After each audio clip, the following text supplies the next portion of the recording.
Today, Star Media is excited to bring you a candidate forum for the upcoming Rock County District 3 Commissioner's race.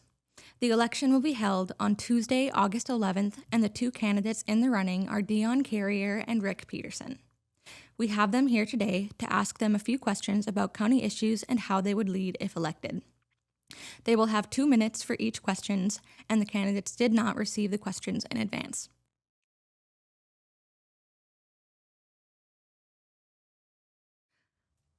The first question I have for you is, what unique skills or assets would you bring to the county board if elected? Rick, you can start.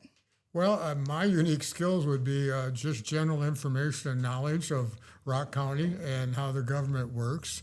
I have been a citizen here for 21 years. I've been at the paper that long as well. So I have been involved in a lot of different community activities throughout the county, and I intend to keep that way. I just retired last week, so I have the time and the energy to put into being a county commissioner. I've attended maybe a handful of meetings so far, getting to learn how the county commissioners work and what they do at their meetings. Interestingly enough, I have been going door to door, and the question I get the most from people is, what does the commissioners do? What is the county commission? And so my mission would be, moving forward, is to help people be informed about what the county commissioners do. And so my mission now is to listen, to learn, and then get out into the county and let people know what we're doing. And you know what? I'd like to invite some people to come to the county commissioners meetings because nobody does. And so in that sense, that they get a better handle of what's going on. And the county commissioner is an oversight committee, I would say. Nothing really gets approved or paid without the county commissions voting on and approving that. And the county itself is very well run, from 𝗙𝗢𝗥𝗨𝗠, the county administrator, on down. So there's not a lot of fixing, if any, that needs to do, but just to participate and education-wise and make the best decision possible for the county. Okay. Deon? Thank you. Unique skills. I bring a career of working with teams and listening to people. I've been in sales, I've been in operations, been in multinational companies to startup companies. And I think the Rock County commissioners need a new look. Not that there's anything wrong with the way anything's been done in the past. However, I think that it's time that we take a look. We include people. Working with teams all my career, I want to bring more voices to the county commission. As a commissioner, you represent the constituents of Rock County. And I don't know if Rock County citizens have really had much input. As Rick said, we encourage you to come to the county commissioner meetings, but they're at 9 in the morning on a Tuesday. Most of us are working then. So I think it would be appropriate, and my plan is to have a meeting once a month in the evening where I can share what the commissioners are doing, what's going on in the county, and to welcome feedback from citizens. Further, I'd like to put together a strategic group of people to develop a long-term plan for Rock County. I don't think most of us know who our commissioner is. What is District 3? I mean, who is in District 3? Before I ran for office, I had no idea where District 3 was. We all know we have county commissioners, but they do what they do. As Rick said, they're an oversight, but we don't want to, they're an oversight group, but we don't want to create them as an oversight. So I'd like to include more citizens in the running of Rock County. All right, thank you. The second question is going to be for Deon first, and it is, what are your top 2 priorities for the county, and how would you see them through? Absolutely. And I think I just mentioned them. Top 2 priorities are, first and foremost, offer more visibility by getting out into the public with public forums. Rock County is not that large of a county, but it would be nice to have a monthly forum where I could include include people. Further, I've asked the paper if it would be possible that I could have a column each edition to publish what my thoughts are, the thoughts of a Rock County commissioner, and that was accepted. So I would like to communicate better and more. And then, as I said, I would like to put together a long-term plan, because I don't believe, and I've asked a couple different ways and a couple different people, what the long-term plan for Rock County is. What do we want to be? What do we want to look like when we grow up? Or do we want to just maintain exactly what we're doing today? And if that's the decision of the citizens, so be it. But I don't know if they have been heard. I've heard the statement that all of the commissioners make themselves available. And I think that's great, but if you don't know who your commissioner is, just because they're available doesn't mean that you're going to be able to find them. I want to go out to the community and not be available, but be with them. All right, thank you. Rick?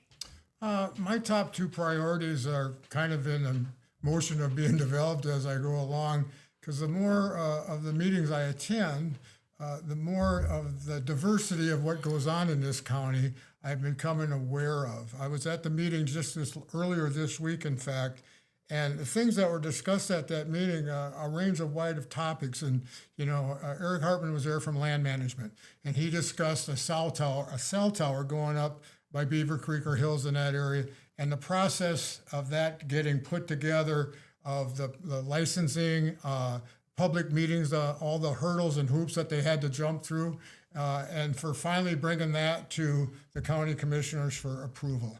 Those are the types of things that happen. The superintendent from the HBC school district was there talking about a safe travel or safe way for school kids to get to schools, and a grant application that they're applying for, and to get some support from the county commissioners in that light. Land manager Eric Hartman was also there again with the cell tower, but he was talking about the landfill problems with construction equipment. And we are in cahoots, if you will, with Lyon County and Rock County and the issues that are going to have to be addressed there in future landfill sites. Turn the power on Southwest Minnesota. I had a meeting here at Generations on Wednesday, which I attended as well. And so there's a concern amongst the citizens and landowners in Rock County where that route may or may not be. And so to help in those decisions is by listening. The county commissioners has really no say in that, whether it's approved or not approved. That's done by the Minnesota Power Commission. So those are the things that just learning more and getting more and more involved would be the priorities. All right, thank you. This is the long question that Wyatt warned you about. So it has a little bit of a preamble and then the actual question. So this year's county budgeting process already has several challenges.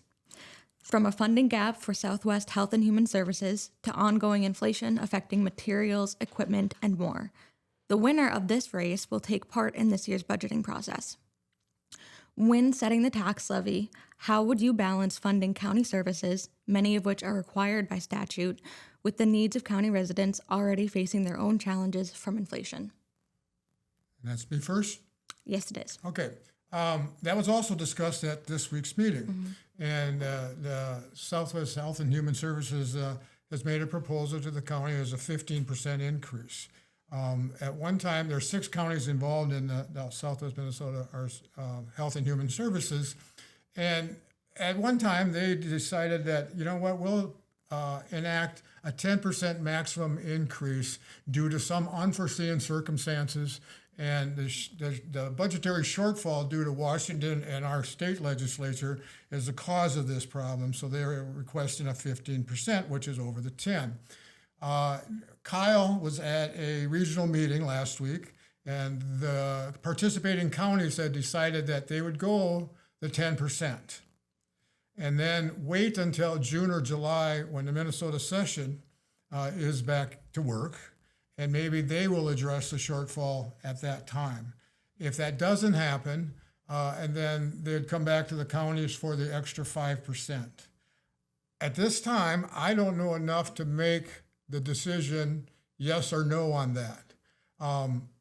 I don't believe it should all fall on the county taxpayers. There's got to be a way of curbing their side of the ledger as far as expenses. Did I miss the second part of the question? Yeah, so how would you balance funding county services with the needs of county residents who are already facing inflation challenges? You know, I think the county has a pretty good reputation of running a tight ship. I don't think there's a whole lot of waste going on out there. So as far as where I would cut, I'm not sure where those areas would be at this point. Don't have the whole budget in front of me, haven't sat through the budgeting process yet. All right, thank you. We'll go to Deon. I would use my my history in writing budgets, keeping within budgets of the companies that I've worked for. Decisions are tough.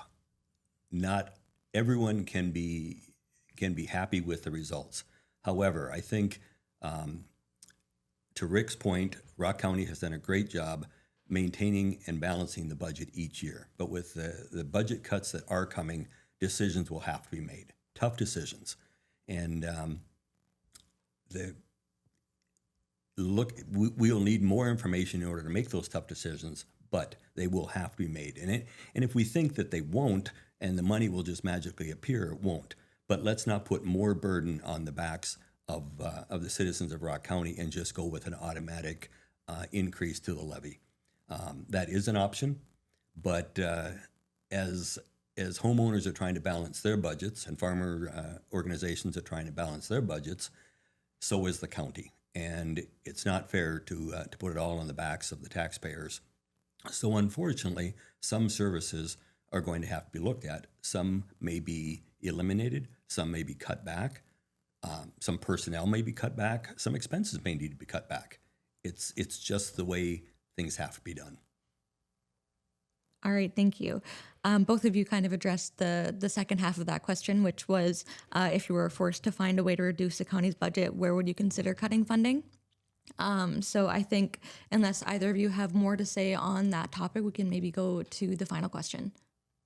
All right, so the final question will be to Deon then, and it is, if elected to the county board, you'll be expected to serve on committees and represent the county on the boards of local, regional, and even statewide organizations. How would you leverage these partnerships for the benefit of Rock County and its residents? Sure.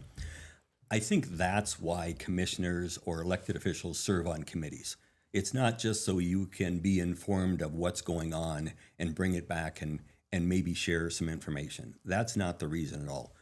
Representatives go to Washington to represent their district in a state and to bring benefits back to that district. County commissioners do the exact same thing. They serve on committees in other counties. They serve on committees at state level to bring benefits back to Rock County. If we're elected as a representative, that is our responsibility. First and foremost is Rock County. As Rick had mentioned, we do share some landfill things with Lyon County.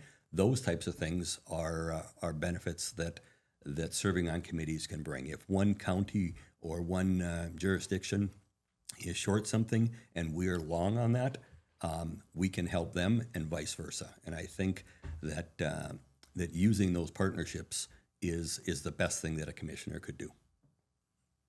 All right, thank you, Rick.